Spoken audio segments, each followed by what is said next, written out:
Hello दोस्तों, आपका चाणक्य कलम यूट्यूब चैनल पर स्वागत है। तो आज हम बात करेंगे पुर्तगालियों का आगमन भारत में। जैसा कि हम जानते हैं कि सबसे पहले पुर्तगाली आए थे। तो ये वर्ल्ड मैप है, इसमें यहाँ पे पुर्तगाल पड़ता है।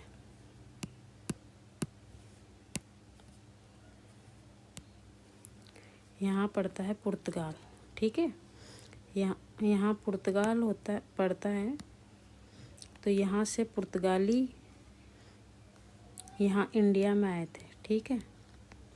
और ये है भूमध्य सागर, ये पूरा है ना जो ये वाला सही है, ये है भूमध्य सागर। तो सबसे पहले वो ट्रेड करते थे, मतलब व्यापार करते थे मसालों का और भी बाकी चीज़ों का भी वो व्यापार करते थे।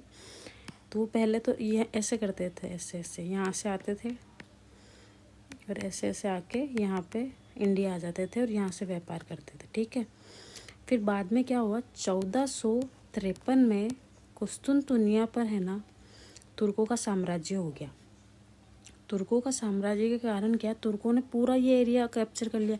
ये भूमध्य सागर तो किया ही किया, उसके साथ उन्होंने क्या किया, ये पूरा यहाँ पे इधर इधर इधर इधर पूरा ये उनका हो गया। तो इधर से फिर ट्रेड करना उनके लिए बहुत मुश्किल हो गया ना इन लोगों के लिए, क्योंकि ये जाने नहीं देते यहाँ पे। इन्होंने रोक लिए सारे मार्ग को, या फिर जाते भी तो बहुत ज़्यादा उन पे ऐसे टैक्स लगाते कि कोई भी सामान यहाँ से इधर जा रहा है। तो जो व्यापारी थे फिर उनको कोई फ़ायदा नहीं हो रहा था कि वो इंडिया से सामान लेके जा रहे थे पुर्तगाल, और वहाँ पे उनको कोई ज़्यादा कोई मतलब बेनिफिट नहीं हो रहा था, कोई प्रॉफिट नहीं था वहाँ पे। तो फिर उन्होंने सोचा कि अब क्या करते हैं, हम खुद समुद्र मार्ग ढूंढेंगे इंडिया का। तो इन्होंने ये क्या करते हैं, सबसे पहले तो क्या, एक आता है कोलंबस नाम का व्यक्ति होता है, वो होता है स्पेन का, होता है स्पेन भी इधर ही है पास में। तो वो निकलता है यात्रा पे, ठीक है। स्पेन वाला जाता है, वो सीधे सीधे जाते जाते जाते जाते यहाँ पहुँचता है। तो यहाँ वो क्या करता है, अमेरिका की खोज करता है, वो पहुँच जाता है अमेरिका, ठीक है। फिर क्या होता है, फिर ये क्या करता है, 1492 में अमेरिका की खोज कर लेता है कोलंबस। फिर 1498 में, मतलब 97 में ये निकला था, और जाके 1498 में ये पहुंचता है भारत। तो इसलिए बोलते हैं कि 1498 में इस मतलब भारत की खोज की इसने, वास्को डी गामा ने। तो ये वास्को डी गामा यहाँ से निकलता है, ऐसे ऐसे पहुँचता है, धीरे धीरे धीरे धीरे जाता है। यहाँ पे और भी जैसे सेनेगल होता है, एक सेनेगल होता है और एक वर्डे होता है, एक और जगह होती है, वहाँ से होता है केप ऑफ गुड होप पहुँचता है वो। फिर गुड होप पहुँच के वहाँ पे एक गुजराती व्यक्ति होते हैं, पश्चिमी यहाँ पे इस तरफ व्यापार करते हैं जो, तो गुजराती व्यक्ति होता है, उसका नाम होता है अब्दुल माजिद। तो अब्दुल माजिद की वो हेल्प लेके इंडिया पहुँच जाता है। फिर वो इंडिया पहुँच जाता है 1498 में, ठीक है। तो अभी हम पूरा इसका जानेंगे कि उन्होंने कैसे मार्ग ढूंढा, उनके क्या क्या उद्देश्य थे, और कौन कौन से पुर्तगाली वहाँ आए, और उन्होंने कैसे कैसे अपने व्यापारिक संबंध बनाए और राजनीतिक संबंध बनाए, ठीक है। चलो पढ़ते हैं आगे। तो ये जैसे ही कि यहाँ पे है पुर्तगाल, स्पेन इधर ही है, और यहाँ से ये पहुँचे यहाँ पे। तो सबसे इम्पोर्टेंट है कि केवल पाँच पुर्तगाली इम्पोर्टेंट है, ऐसे बहुत सारे आए थे वॉइसरॉय बन के ऐसे, पर सबसे इम्पोर्टेंट है 5। इन्हीं के बारे में स्टेट पीसीएस में, यूपीएससी में क्वेश्चन पूछा जाता है, डायरेक्टली स्टेटमेंट आता है, या फिर डायरेक्टली क्वेश्चंस पूछा जाता है कि भाई वास्को डी गामा कहाँ पहुँचा था सबसे पहले भारत में, या फिर उसने कौन सी जगह पे पहुँचा था, वो गुड होप अफ्रीका वाली जो जगह है वहाँ पे पहुँचा था, और उसने कौन से व्यक्ति की हेल्प ली थी, और जो वहाँ जहाँ वो इंडिया में सबसे पहले पहुँचा वहाँ पे उस शासक का क्या नाम था, ये सब पूछा जाता है। तो ये सब हम डिटेल से पढ़ेंगे आगे। पहले नाम देख लेते हैं कि कौन कौन से पुर्तगाली यहाँ आए थे। सबसे पहले था वास्को डी गामा। ठीक है, वास्को डी गामा सबसे पहले कालीकट में आया था, 1498 में आया था। फिर आया 1500 में केब्राल आया था, जिसने एक फोर्ट बनवाया था। अल्मीडा आया, अल्मीडा ने एक नीति बनाई थी, शांत जल की नीति, और कार्टेज व्यवस्था भी इसने की थी एक और इसने 2 युद्ध लड़े थे, चोल और दीव के युद्ध लड़े थे। अल्बुकर्क का आया था, और ये जिसे वास्तविक संस्थापक कहते हैं। ये बहुत इंपॉर्टेंट क्वेश्चन है, ये भी पूछा जाता था, डायरेक्ट क्वेश्चंस आते हैं इसके। इसने कोचीन को मुख्यालय बनाया था। ऐसा पूछा जाता है कि कौन सा पुर्तगाली मतलब व्यक्ति था जिसने कोचीन को मुख्यालय बनाया था, ऐसे करके क्वेश्चंस आते हैं। तो आप PYQs देखेंगे तो आपको ज़्यादा अंडरस्टैंडिंग होगी। तो फिर आया था नूनो दी कुन्हा आया था, जो 11वां वॉइसरॉय था और जिसने बेसिन की संधि की थी। चलो इनके बारे में डिटेल से पढ़ते हैं आगे। तो जैसे कि हम जानते हैं कि प्राचीन काल से ही भारत और यूरोप के बीच में व्यापारिक संबंध थे, और उस भारत के साथ साथ इंडोनेशिया, जावा, सुमात्रा, इनसे भी थे, क्योंकि इन सभी से मसालों का उत्पादन होता था, और यहीं से मसाले मतलब यूरोप साइड भेजे जाते थे। जो ये वाला एरिया है ना, ये जो एरिया है, ये इधर वाला, ये सब यूरोप में आता है। ये सब यूरोप है, ये रशिया है। देखो मैं एकदम ये क्लियर करके आपको समझाती हूँ कि किधर किधर क्या एरिया है। कुछ कुछ बच्चों को क्या पता नहीं होता है कि एक्चुअली क्या मैप में है।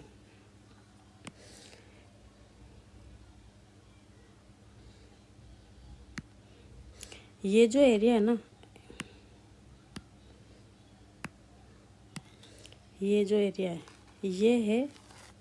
ये है यूरोप। ठीक है, ये है रशिया, ये रशिया है, ये है चाइना, और भी छोटे छोटे देश हैं यहाँ पे, और ये है अफ्रीका, ये अफ्रीका है, ये है अपना इंडिया। इधर की साइड आ जाता है इंडोनेशिया, जावा, सुमात्रा, इस साइड आ जाता है वो। ठीक है, तो ये हमें पता होना चाहिए, बेसिक है कि मतलब ये चाहे आप अपने दीवार पे लगा लो, क्योंकि हर जगह अपन को पता होनी चाहिए कि कौन कहाँ पे है। और एक साथ कुछ याद नहीं होता, धीरे धीरे आपको सब याद हो जाएगा।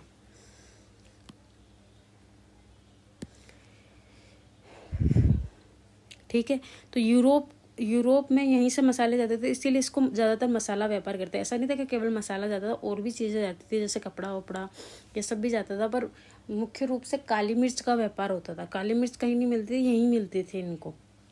ऐसा बोला जाता है कि यूरोपीय सोना देके काली मिर्च लेके जाते थे, और अपने लोग कोई सोना वोना नहीं देते। अपने लोग रखते हैं सोना लॉकर में, निकालते ही नहीं है। ठीक है, तो 1453 में क्या हुआ, अपन को पता है 1453 में कुस्तुनतुनिया, जिसे बेजेंटाइन साम्राज्य भी बोला जाता है, उस पर तुर्कों ने या ओटोमन साम्राज्य ने, या इस्तांबुल भी बोलते हैं जिससे, ने अधिकार कर लिया था, जिससे व्यापारिक स्थल मार्ग अवरुद्ध हो गया था। ठीक है, और उसी दौरान ये जब ये सब हुआ, जब 1453 में इनका अधिकार हो गया, तो वहाँ से भूमध्य सागर से उनका स्थल मार्ग अवरुद्ध हो गया, और उसी टाइम पुनर्जागरण भी चल रहा था उनका ऐतिहासिक, सांस्कृतिक और बौद्धिक आंदोलन चल रहा था। ऐसे क्वेश्चन पूछे जाते हैं, स्टेटमेंट आते हैं कि जब ये चीज़ हुई, कुस्तुनतुनिया पर उसका तुर्कों का अधिकार हो गया, और दूसरा स्टेटमेंट आता है कि भाई पुनर्जागरण चल रहा था किस चीज़ का, ऐतिहासिक, सांस्कृतिक, बौद्धिक या सामाजिक, कुछ भी हो सकता है। तो आप ऐसे वर्ड जो शब्द होते हैं उनको बहुत ध्यान से देखा कीजिए। और स्पेन की रानी इजाबेल और पुर्तगाल के राजा हेनरी ने क्या, समुद्री यात्राओं को प्रोत्साहन दिया था। इनका उद्देश्य क्या था, एक तो समुद्रिक व्यापार करना, समुद्र से जो भी व्यापार हो रहा है वो करना, प्लस मसाला व्यापार करना, और व्यापारिक गतिविधियों पर नियंत्रण करना। ये भी अपना नियंत्रण हो जाएगा तो अपन को ज़्यादा फायदा है। जो चीज़ अपने पास आएगी तो उससे अपन को अपना ट्रेड बढ़ेगा, अपना इकोनॉमी बढ़ेगा। उसके साथ साथ ही उन्होंने ईसाई धर्म का प्रचार करने के लिए आए थे वो, और वैभव, विजय और ज्ञान की खोज करने आए थे, जिसे गोल्ड और ग्लोरी भी बोलते हैं इंग्लिश में।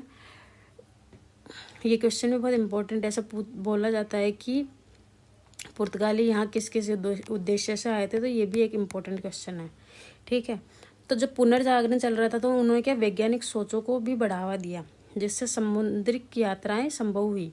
तो जिससे कैसे संभव हुई, क्योंकि नक्शे अच्छे एकदम मैप, गूगल मैप जैसे बनने लग गए। गूगल मैप तो नहीं बना होगा, जैसे भी उनके ज़माने में जो भी रहा होगा वो उनके लिए गूगल मैप से ही था, गूगल मैप ही था।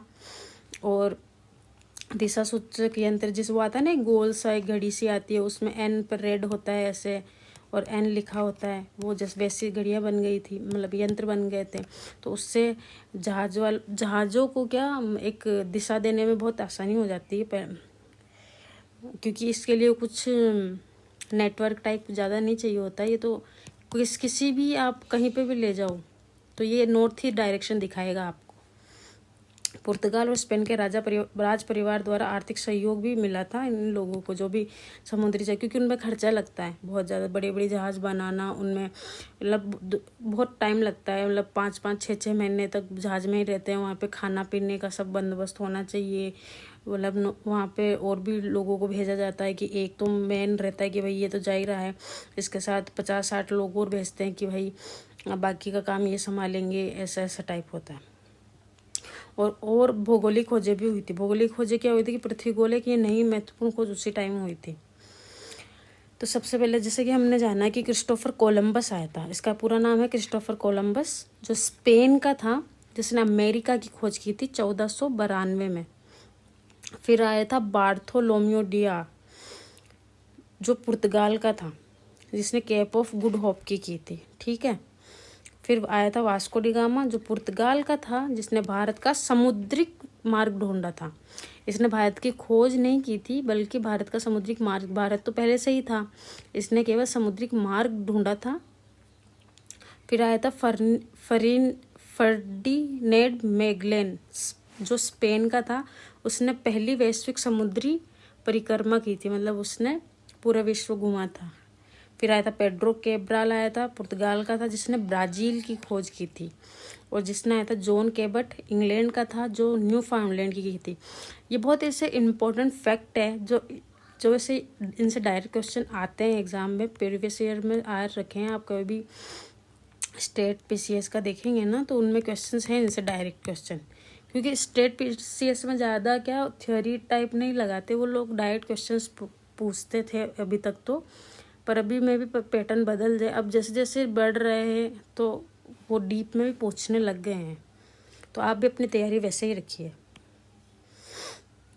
तो अब हम पढ़ेंगे पुर्तगालियों के बारे में। ठीक है, वास्को डी गामा का भारत आने का इतिहास पढ़ेंगे। तो वह एक पुर्तगाल का नाविक था, जो राजा मैनुअल प्रथम के आदेश पर आया था। उसने 8 जुलाई 1497 में अपनी यात्रा स्टार्ट की थी, लिस्बन से की थी, 4 जहाज़ के साथ की थी। तो